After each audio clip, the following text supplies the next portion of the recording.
Wel, bore da, annwyl gyfeillion. Hyfryd bod yma yn addoli gyda'n gilydd bore yma. Cyn i mi anghofio, cyhoeddiad am cylch deiniol nos Fawrth. Dwi'n newydd gael hysbys gan Anona. 7 o'r gloch yn deiniol a y siaradwraig yw Meg Ellis, werth i chlywed, a fydda yn yr Iwerddon yn anffodus, a wedyn ymddiheuriadau gen i, ond swn i eitha modd clywed bys gynnwch chi rannu Meg. A dyma hwnnw, y cyntaf rwan. Doniau, fel y gwelwch chi, hysbysebu digwyddiadau mis Gorffennaf ar gael, ac hefyd dinas noddfath gwrs yn digwydd. Fydd yna berfformiadau yn ystod gwyliau hanner tymor mis Hydref. Beth arall i ddeud heddiw ydy, da chi'n gweld ni'n yn dîm bychan iawn heddiw, oherwydd wrth gwrs mae'r deon i ffwrdd, ac mae Phil, Gabriel, yn Awstralia ar gynhadledd ar hyn o bryd, ac ar ôl hynny mi fydd yn mynd ar leoliad i Gaernarfon gyda canon Dylan Williams. Felly fydd ddo ddim efo ni am dipyn. Dydy Ann ddim efo ni hyddiw chwaith, mae hi ffwrdd. Felly, os newch chi roed y fyny efo ni, mi na ni'n gorau fel y gallwn ni heddiw. Dyna'r oll, dwi'n meddwl, dim byd arall i gyhoeddi, mond i ddeud bod ti'n hyfryd bod yma ac na ni gadw enid neu ddau o ddistawrwydd cyn i ni barhau gyda'n haddoliad.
Yn enw'r Tad a'r Mab a'r Ysbryd Glân. Amen. Gras a tangnefedd a fod gyda chwi. A gadw di yn hariad Crist. Dad Nebo, y mae pob calon yn agored i ti. Ni allwn guddio dim o ddiwrthyd. Glanhau ni a phlan dy ysbryd glân, mwyn i ni dy garu a phoboli'n ffyddlon, trwy Iesu Grist ein harglwydd. Amen.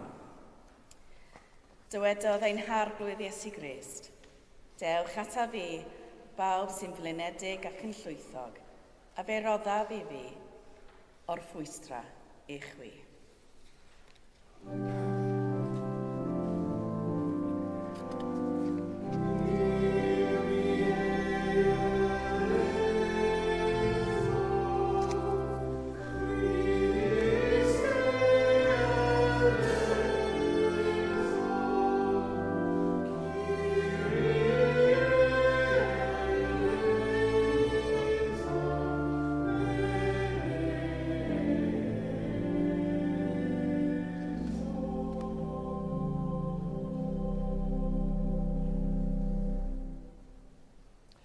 Dad Nebo, yr ydym wedi pechu a feddwl, gair a gweithred, a heb wneud yr hyn a ddylen.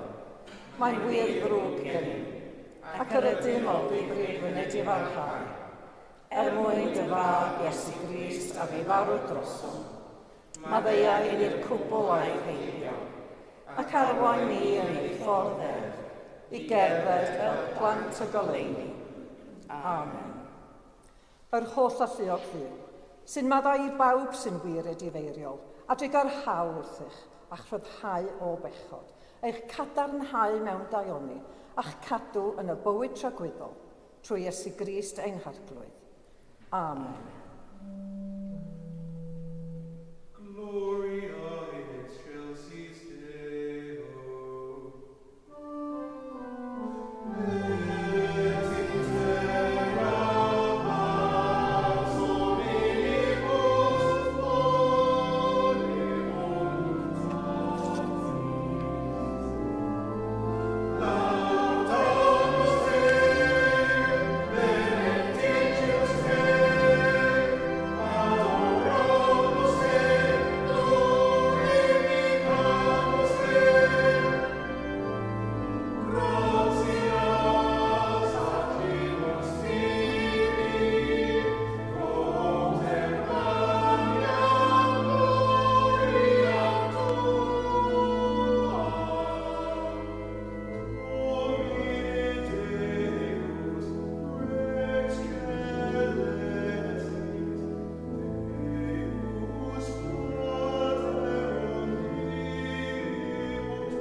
holl alluog at ragwyddol ddiw, sydd trwy dy ysbryd yn llywodraethu ac yn sancteiddio holl gorff yr eglwys.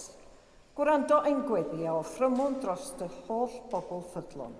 Iddynt allu dy wasanaethu mewn sancteiddrwydd a gwirionedd yn ei galwedigaeth a'i gweinidogaeth gogoniant ei thenw trwy ein harglwydd a'n hiachawdwr Iesu Grist sy'n fyw ac yn teyrnasu gyda ddi ar ysbryd glân yn un Duw yn nawr ac am byth. Amen.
Darlleniad o lythyr Paul at y Rhufeiniaid, seithfed bennod.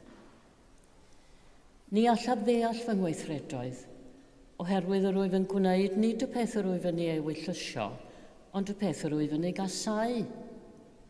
Ac os wyf yn gwneud yr union beth sy'n groes i'm hewyllus, yna rwyf yn cytuno ar gyfraith ac yn cydnabod ei bod yn dda. Ond y gwir yw, nid mae fi sy'n gweithredu mwyach, ond pechod sy'n cartrefu yno fi. Hynny yw yn fy nghawd. Y mae'r ewyllus i wneud daioni gennyf, y peth nad yw gennyf yw'r gweithredu. Yr wyf yn cyflawni nid y daioni yr wyf yn ei ewyllysio, ond yr union ddrygioni sy'n groes i'm hewyllus. Ond os wyf yn gwneud yr union beth sy'n groes i'm hewyllus, yna nid mae fi sy'n gweithredu mwyach, ond y pechod sy'n cartrefu yno fi. Yr wyf yn cael y ddeddf hon ar waith. Pan wyf yn ewyllysio gwneud daioni, drygioni sy'n ei gynnig ei hun i mi. Y mae'r gwir ddyn sydd ynof yn ymhyfrydu yng nghyfraith Duw. Ond yr wyf yn canfod cyfraith arall yn fy nghyneddfau corfforol, yn brwydro yn erbyn y gyfraith y mae fy neall yn ei chydnabod ac yn fy ngwneud yn garcharor i'r gyfraith sydd yn fy nghyneddfau, sef cyfraith pechod. Y dyn truan ag ydwyf. Pwy am gwaredo i o'r corff hwn a'i farwolaeth? Duw, diolch iddo, trwy Iesu Grist ein harglwydd. Dyma air yr arglwydd.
Yr arglwydd afo gyda chwi. Grandewch Efengil Crist yn ôl Sant Matthew. Meddai Iesu, a phwy y cymharaf y genhedlaeth hon, y mae'n debyg i blant yn eistedd yn y machnardoedd ac yn galw ar ei gilydd. Canasom ffliwt i chwi, ac ni ddant siachoch. Canasom arlanad, ac nid wylasoch. Oherwydd daeth Iowan, un nad yw'n bwyta nac yn yfed, ac y maint yn dweud, y mae cithral ynddo. Daeth mab y dyn, un sy'n bwyta ac yn yfed, ac yn maint yn dweud, dyma feddwyn glwth, cyfaill i gasglwr trethu a phechaduriaid. Ac eto, profir gan ei gweithredoedd fod doethineb Duw yn iawn. Rwyf yn dyfolian i di, o dad, arglwydd nef a dear, am i ti guddio'r pethau hyn rhag y dwythion a deallusion, a'i datguddio i rhai bychain. Ie, o dad, oherwydd felly, y ryngodd dy fodd di. Traddodwyd i mi pob peth gan fy nhad. Nid oes neb yn adnabod y mab, ond y tad, ac nid oes neb yn adnabod y tad, ond y mab, a rhai hynny y mae'r mab yn dewis ei ddatguddio iddynt.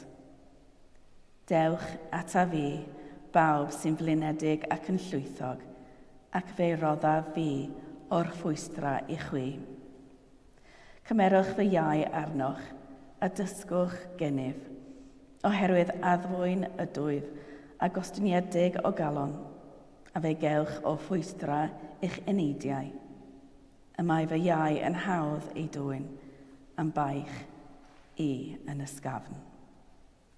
Dyma efengil yr arglwydd. Moliant I ti o Grist.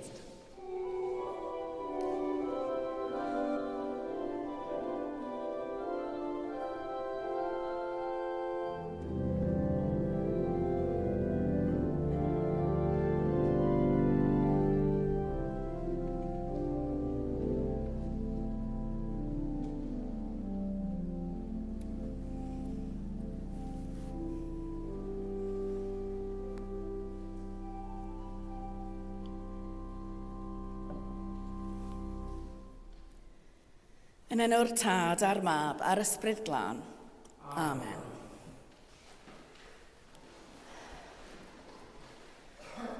Mae geiriau hyfryd tydi. Dewch ata fi, bawb sy'n flinedig ac yn llwythog, a fe roddaf fi o'r ffwystra i chwi.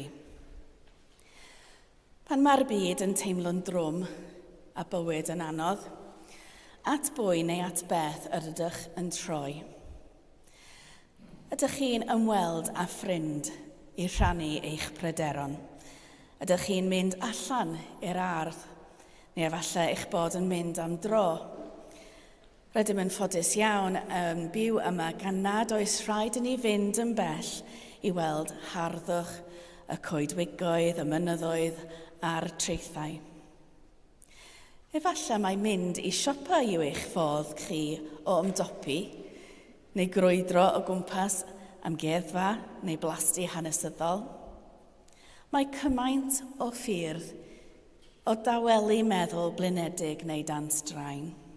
Ond weithiau, hyd yn oed pan fyddwn nhw'n gwneud y pethau sydd fel arfer yn ein helpu, dydyn ni ddim yn digon. Weithiau mae ein pryderon yn rhy fawr i'w cerdded i ffwrdd neu i'w drafod. Weithiau mae bywyd yn ein blino gymaint, fel nad oes gennym yr egni i wneud y pethau y gwyddom a allai wneud i ni deimlo'n well. Ac yna mae pryderon y byd o'n cwmpas. Trychinebau naturiol sy'n dinistrio bywydau pobl fel y daeargryn yn Venezuela, y rhyfeloedd yn Ukraine ac yn Dwyrain Canol, lle mae pobl ddiniwed yn dioddef. Neu'r gormes mae menywod yn ei wynebu yn Afghanistan. Gallai'r rester fynd ymlaen. Mae'r holl bethau hyn yn gallu gwneud i ni deimlo'n ddi-ymadferth, i newid pethau, ac yn fwy blinedig byth. Felly beth nawn ni pan fydd pwysau bywyd yn ein llethu? Wrth gwrs, byddwn ni'n eich annog i weddio. Dyna fy ngwaith i. Ac mae'n ateb hawdd i'r cwestiwn, beth allai wneud pan mae bywyd yn anodd? Ond gwn fod adegau pan fo'n blinder, y pryder neu'r ofn yn cyrraedd mor ddwfn fel bod hyd yn oed gweddi yn teimlo'n amhosibl, neu hyd yn oed yn ddi-ystyr. Efallai nad oes gennych y geiriau. Efallai eich bod yn teimlo nad yw eich trafferthion yn ddigon pwysig i drafferthu Duw a hwy. Neu efallai eich bod wedi gweddio, ond wedi teimlo fel petai Duw ddim yn gwrando. I mewn i'r sefyllfa honno, daw geiriau Iesu. Dewch ata fi, bawb sy'n flinedig ac yn llwythog, a fe roddaf fi o'r ffwystra i chwi. Beth mae'r geiriau hynny yn ei olygu i ni heddiw? Sut y gallwn brofi'r orffwys hwnnw a addawodd Iesu? I'r bobl yr oedd yn gwrando ar Iesu yn yr Efengil heddiw, roedd cael ei llethu gan tlodi, gormes a chyfreithiau crefyddol yn rhan arferol o fywyd. Roedd y rhan fwyaf ond yn ceisio goroesi, bwydo ein hunan a'i teuluoedd. Roedd y trethu yr oedd yn rhaid iddynt ei talu yn llethol, heb fawr o fydd yn ôl. Ac roedd y cyfreithiau a roddod Duw i Moses wedi cael eu cymhlethu gymaint gan yr arweinwyr crefyddol nes bod pobl yn byw mewn ofn rhag torri rhyw rheol heb wybod. Nid oedd gan y person cyffredin unrhyw obaith o astudio pob rheol a ysodwyd ar ei fywyd. Ac roedd yn rhaid iddo ddyfalu a oedd yn iawn rhoi dŵr i'w anifeiliaid ar y saboth, beth oedd yn ddiogel i'w fwyta, a gyda phwy y gallai cymdeithasu, neu hyd yn oed gyffordd. Roedd ddedfau a roddodd Duw mwyn sicrhau bywyd trefnus, diogel a chariadus wedi cael eu troi'n arfau i reoli ac i ormesu pobl.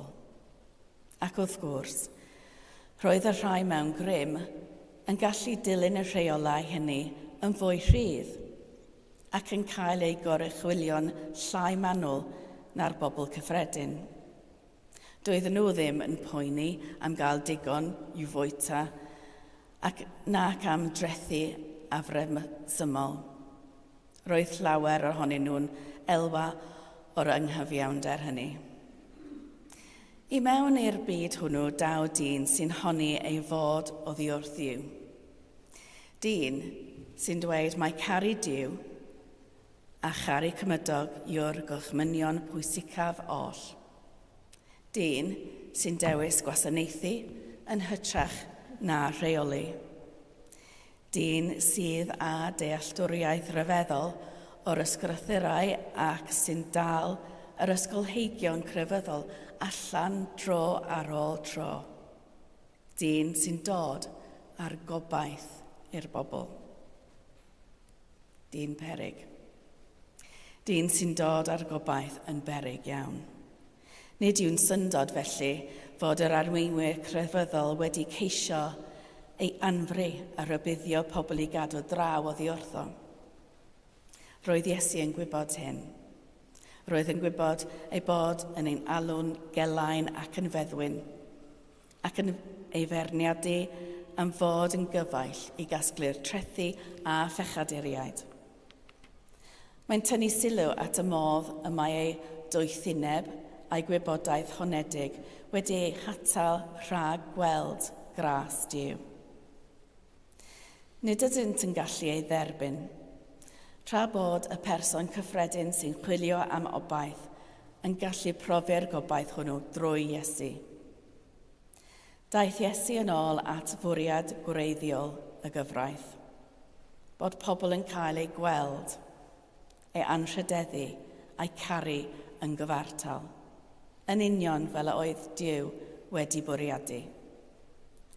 Torodd afal gormes y rhai oedd mewn grym.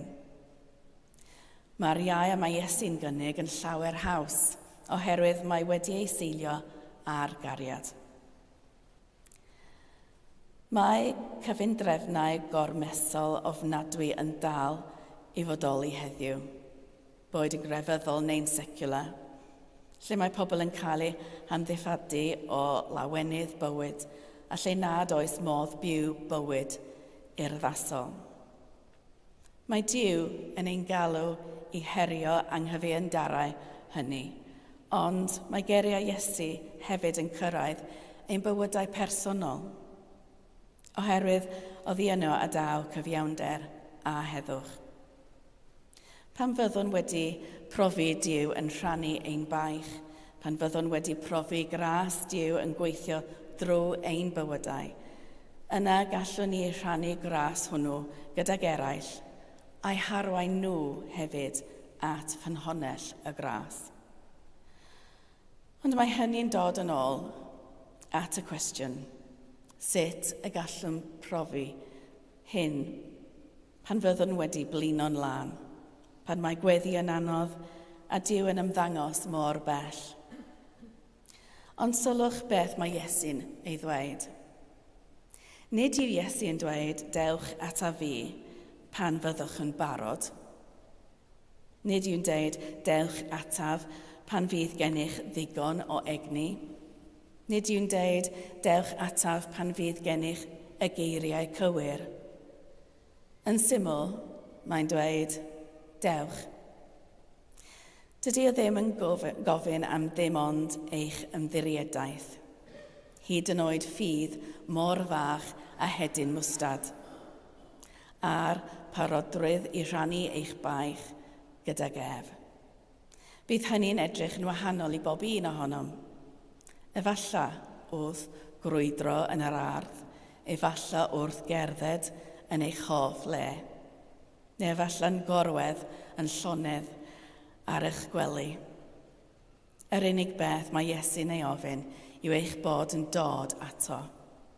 Agor eich calonnau, cyfaddaf eich blinder, a bod yn fodlon rhannu'r baich hwnnw gyda Duw.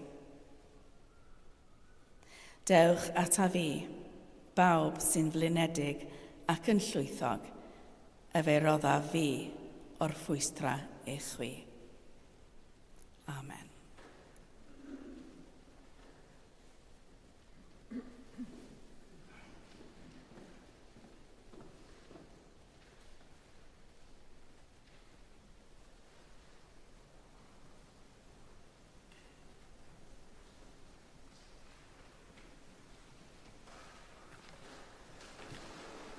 Gadewch i ni gadarnhau ein ffydd yng ngeiriau credon i Cea. Credwn yn un Duw, y Tad, yr holl orlluog, gwneithurwr neb a deall, a phob peth gwledig ac anweledig. Credwn yn un arwydd Iesu Grist, unig fab Duw, ac yn hedlwyd gan y Tad cyn yr holl oesoedd. Duw o ddiw, llewych o lewych, gwir ddiw o wir ddiw, wedi genhedlu, nid wedi ei leithir, yn un hanfod a'r Tad, a thrwydd y wedd y gnaed pob peth. Ein mwyn ni ac ein iachawdwriaeth, disgynnodd o'r nefoedd. Trwy nedd yr ysbryd glân, daeth y gnawd o wair morwyn, a fe gnaed yn ddiw. Fe'i croesolwyd drosom dan Pontius Pilate, dioddefodd angau a fe glafod. Atgyfododd y trydydd yn ôl ysgyddelau, ac esgynnodd i'r nef, ac mae'n eistedd ar ei heilawr tad, a daw drachefn yn gogoniant i farnu'r byw a'r meirw, ac ar ei deyrnas ni byd diwedd. Credwn yn yr ysbryd glân, yr arglwydd drogwr bywyd, sy'n deillio o'r tad a'r mab, ac ynghyd â'r tad a'r mab, a gyda folyn ac y gyd o gyneddir, ac cael ei farwyd trwy proffwydi. Credwn yn un eglwys lan gatholig ac apostolig, cydnabyddwn ni'n beddydd ermariant bechydau, a disgwylion am atgyfodiad y meirw, a bywyd y byd sydd i ddod. Amen. Gweddiwn dros yr eglwys a dros y byd, a rhodd yn ddiolch i Dduw am ei ddaioni.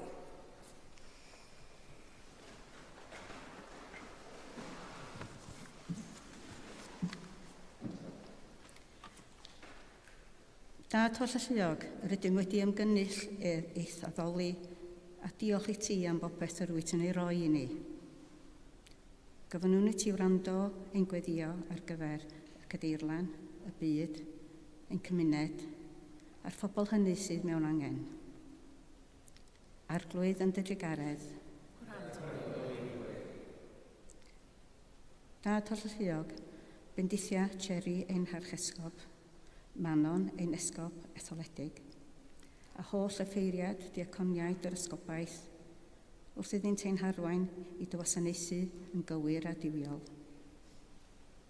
Diolchyn am waith deyrngarol y rhai hynny sy'n barod i roi eu hamser yn wirfoddol i gynnal a chefnogi gwaith a gwasanaethau'r eglwys yma ac yn eglwys y groes. Arglwydd yn drigaredd. Dad holl alluog, gweddiwn am y gymuned leol, ein teuluoedd, ein cyfeillion yn yr eglwys, ynghyd â ysgolion, colegau, ysbytau a chynghorau. Bendithia am myfyrwyr hynny sy'n graddio'r wythnos hon. Bydd gyda hwy fel y maent yn symud allan i'r byd gwaith neu astudio ymhellach. Arglwydd yn didigaredd. Dad holl y lluog, gweddiwn am y sawl ar draws y byd sy'n gorfod byw o dan gysgod gwrthdaro, casineb, rhyfel, trais a thlodi. Gwarchod y rhai sy'n dianc o ddiwrs perygl. Gofynnwn am heddwch parhaol iddynt. Heddwch sydd wedi selio'r gyfiawnder a pharch. Heddiw, cofiwn yn arbennig am y nifer fawr hynny sydd wedi colli popeth fel canlyniad i ddergyrnfeydd yn Venezuela. Bendithia, sefydliadau elusennol a'r holl weithwyr sy'n rhoi cymorth i'r dioddefwyr. Arglwydd yn didigaredd. Dad holl y lluog, gweddiwn dros y rhai sy'n gwynebu problemau yn eu bywydau personol. Cofiwn am y rhai sydd mewn gwendid poen, y rhai sy'n dod i delerau gyda afiechyd hir dymor. Roeddynt gryfder i'n wynebu beth sydd o'i blaenau, gan wybod bod y gariad yn ei cynnal. Cynnal a chysura pawb sy'n gofalu dros dynt. Heddiw yr ydym yn gweddio'n arbennig dros Elma, Seimon, Mavis a Leslie. Arglwydd yn dirgaredd. Dyw holl y lluog, fel y cofion y rhai sydd wedi ein gadael, rydym yn diolch i ti am ei bywydau a chariad. Gweddiwn dros pawb sydd wedi colli rhai anwyl yn diweddar, gan weddio bydd dy gysur a heddwch yn rhoi cryfder iddynt yn ei galar. Gorffwys tragwyddol dy roeddynt o arglwydd. Gorffwysed hwy mewn tangnefedd.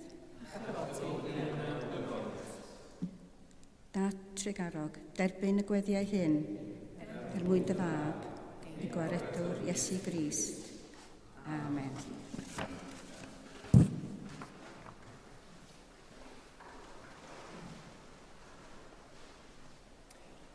Crist, yw ein heddwch ni.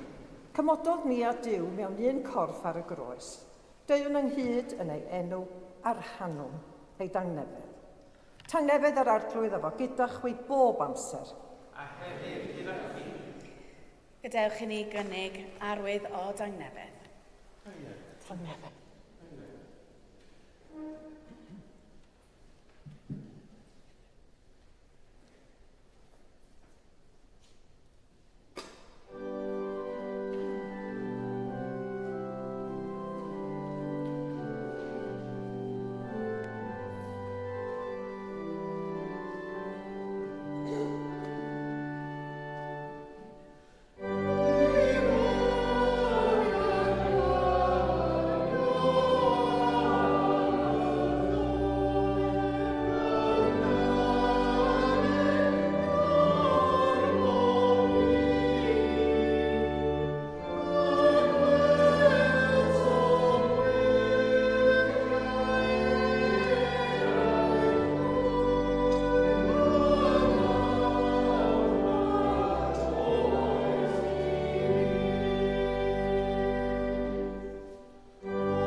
Bendigedig wyt ti, arglwydd yw'r holl greadigaeth. Trwy dy ddaioni, y mae gennym y bara hwnnw o ffrymu. Rhodd y ddeiar a gwaith dwylo dynol. Fe ddaw i ni ymfara'r bywyd. Bendigedig fel o Duw anwys. Bendigedig wyt ti arglwydd yw'r holl greadigaeth. Trwy dy ddaioni, y mae gennym y gwyn hwnnw o ffrymu. Ffrwyth y wynwydden a gwaith dwylo dynol. Fe ddaw i ni yn ddiod ysbrydol. Bendigedig fydd o Duw am byth. Yr arglwydd efo gyda chwi. A hefyd gyda fi. Dyrchefwch eich calonnau. Yr ydym yn edrychafu at yr awr. Diolchwn i'r arglwydd ein Duw. Iawn yw rhoi ein diolch a'n dod. Iawn yn wir ein dyletswydd a'n llawenydd, bob amser ac ym mhob lle, yw diolch i ti, Dad Sanctaidd, holl a lluog a bythywiol ddiw, trwy Iesu Grist ein harglwydd. Trwy ddywedd fedd gwnaethos ni ar bydysawd cyfan, pan ddaeth dy ysbryd glân ar Mair, fe anwyd Iesu yn un ohonom ni. Fe'n carodd ni gymaint fel iddo farw trosom ni. Ar ddydd y pas codais def o farw'n fyw, gan goncro marwolaeth a drygioni am byth. Ar y Pentecost, rhoddais yr ysbryd glân fel yr addawodd Iesu, yn helpu ni i ddiw yn blant i ti. Felly yma ar y ddeiar a chyda'r angylion a'r archangylion a phawb yn y nefoedd, molianwn dy enw a chanu.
O Dad yn y nefoedd, gwrando'r weddiau gyflwynwn yn enw Iesu, trwy nerth yr ysbryd glân, yn dirion fel colomen.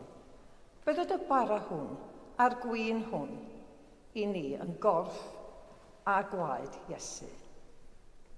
O Dad, cofiwn pan gafodd Iesu swper gyda'i ffrindiau y noson cyn ei farw. Fe gymerodd y bara a diolch i ti. Fe'i torodd a'i roi i'w ffrindiau a dweud, cymerwch hwn a'i bwyta. Dyma fy nghorff a roddir drosoch chi. Gwnewch hyn i gofio amdanaf.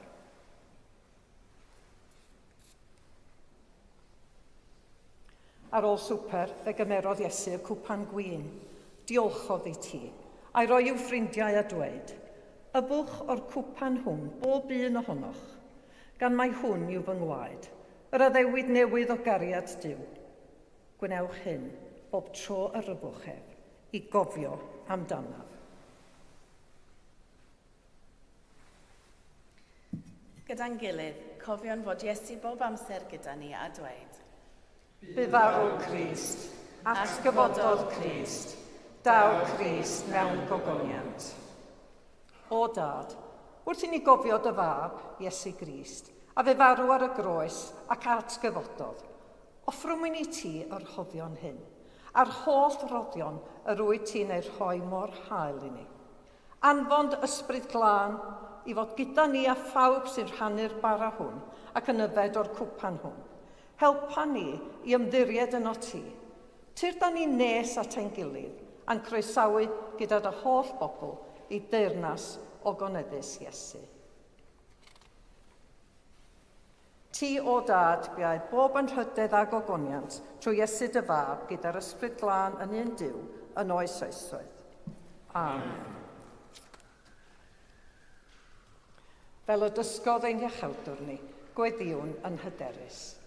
Ein tad, yr hwnnwyd yn y newydd, sancteiddio'r dy enw, deled dy dernas, gwyneled dy ewyllus, megis yn y nef, felly ar y ddeiar hefyd. Dyro i ni heddiw ein bara benyddiol, a maddau i ni ein dyledion, fel y maddeuwn ninnau i'n derbyn, ac nac arwain ni brofedigaeth, eithyr gwared ni rhag drwg, caneseiddo ti yw'r deyrnas, a'r gallu a'r gogoniant, yn oes oesoedd. Amen.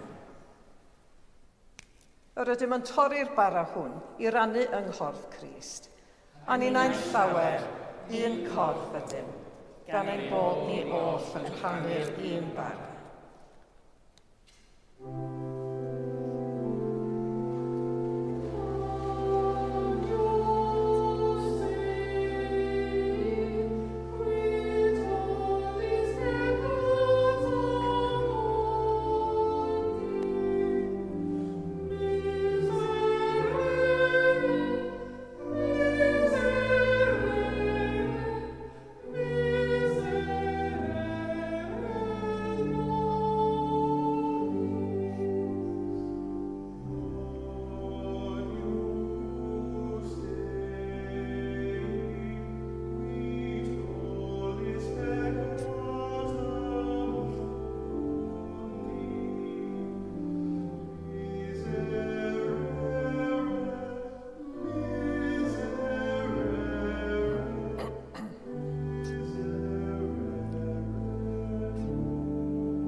Rhoddion sanctaidd Duw ar gyfer pobl sanctaidd Duw. Mae Iesu Grist yn sanctaidd. Mae Iesu Grist yn arglwydd. Gogoniant Duw dad.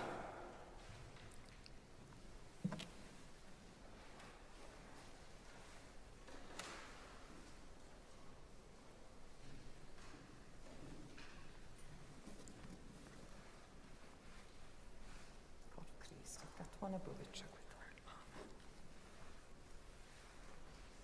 Gwaed Crist, gadwan y bywyd trwy.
Diolchwch i'r arglwydd oherwydd gryslon iwedd. Ei gariad sy'n rhagor. Dyw'r gwirionedd, yr ydym wedi gweld a'n llygaid, a chyffwrdd a'n dwylo far ar bwyd, cryfha ein ffydd fel y tyfwn mewn cariad at a ti, ac at ein gilydd, trwy Iesu Grist ein harglwydd at gyfodedig. Amen. Yr arglwydd a fo gyda chwi. A hefyd gyda fi. Bydded i'r arglwydd eich bendithio a'ch cadw. Bydded i'r arglwydd lewyrchu ei wyneb arnoch a bod yn drigarog wrthych. Bydded i'r arglwydd edrych arnoch yn gariadus a rhoi chwi dangnefedd. A bendith Duw holl a lluog, a tad, y mab a'r ysbryd glân, a fo'n eich plith ag a drigo gyda chwi yn wastad. Amen. Ewch mewn tangnefedd i garu a gwasanaethu'r arglwydd. Yn enw Crist. Amen.